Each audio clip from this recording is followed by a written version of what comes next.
pourquoi l'État a-t-il été amené à contracter une dette qui ne cesse d'enfler?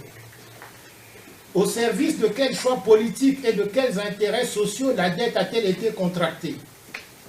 Qui en a profité?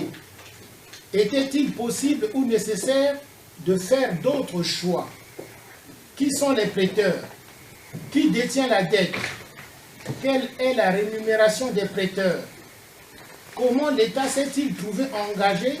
Par quelle décision? Prise à quel titre? Combien d'intérêts ont été payés? À quel taux? Et quelle est la part du capital qui a déjà été remboursée? Comment des dettes privées sont-elles devenues des dettes publiques? Nous devons exiger la transparence sur les revenus pétroliers en nous appuyant sur deux mots d'ordre.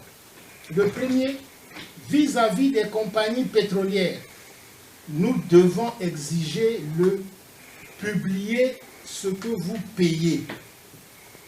Et vis-à-vis du gouvernement congolais, nous devons exiger le publier ce que vous recevez. Le pétrole n'est pas une ressource inépuisable. Voilà, chers amis, chers compatriotes. Monsieur le ministre des Finances, quand vous avez été nommé ministre des Finances en janvier 2025, beaucoup d'entre nous ont espéré.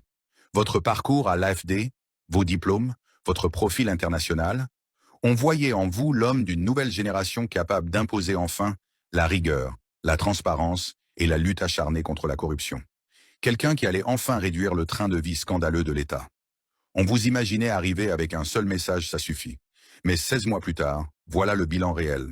Novembre 2025. 670 millions de dollars empruntés à 9,875%. Décembre 2025. 260 millions de dollars supplémentaires à 9,875%. Février 2026. 700 millions de dollars à 9,5%. Mai 2026. 850 millions de dollars à 9,5%, soit 2,48 milliards de dollars de nouvelles dettes internationales en moins de 16 mois. Non pas pour construire des routes, des hôpitaux ou des écoles, mais pour refinancer des eurobonds et rembourser de la vieille dette avec de la nouvelle, encore plus chère, en repoussant le problème à 2035 et 2036. Pendant ce temps, où est la rigueur budgétaire promise? Où sont les réformes contre la corruption? Pas dans les discours, dans les actes. Où est la réduction du train de vie de l'État pendant que le Congolais se serre la ceinture? Monsieur le ministre, gérer une crise, ce n'est pas empiler les dettes. C'est construire les bases pour qu'on n'ait plus à tendre la main. Vous aviez le profil pour changer les choses. Le Congo mérite mieux que ça.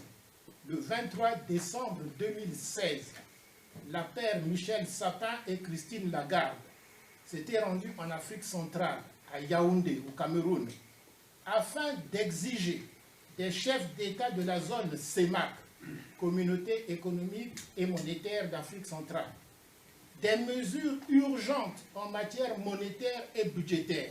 C'est Christine Lagarde qui demande ça à nos chefs d'État. On relève cette déclaration péremptoire de Christine Lagarde aux chefs d'État. Je cite, « Vos réserves de change ne couvrent plus que 2 mois d'importation, ce qui est incompatible avec une zone monétaire à taux de change fixe. Vos perspectives sont mauvaises. La zone CEMAC se dirige vers une crise encore plus sérieuse. La dévaluation n'est pas à écarter. » Fin de citation. Il faut tracer une ligne de démarcation nette entre les progressistes convaincus et les France-Africains, qui ne se battent que pour une alternative entre griffes démocratiques. Car l'équation aujourd'hui est non seulement de faire partir la dictature, mais surtout de mettre fin à un système de domination et d'aliénation le plus injuste qu'ait connu le pays. L'élite politique congolaise doit mettre la conquête de la souveraineté au centre de ses revendications, car elle seule donnera la possibilité d'orienter les politiques économiques, militaires et sociales en fonction des intérêts du peuple congolais.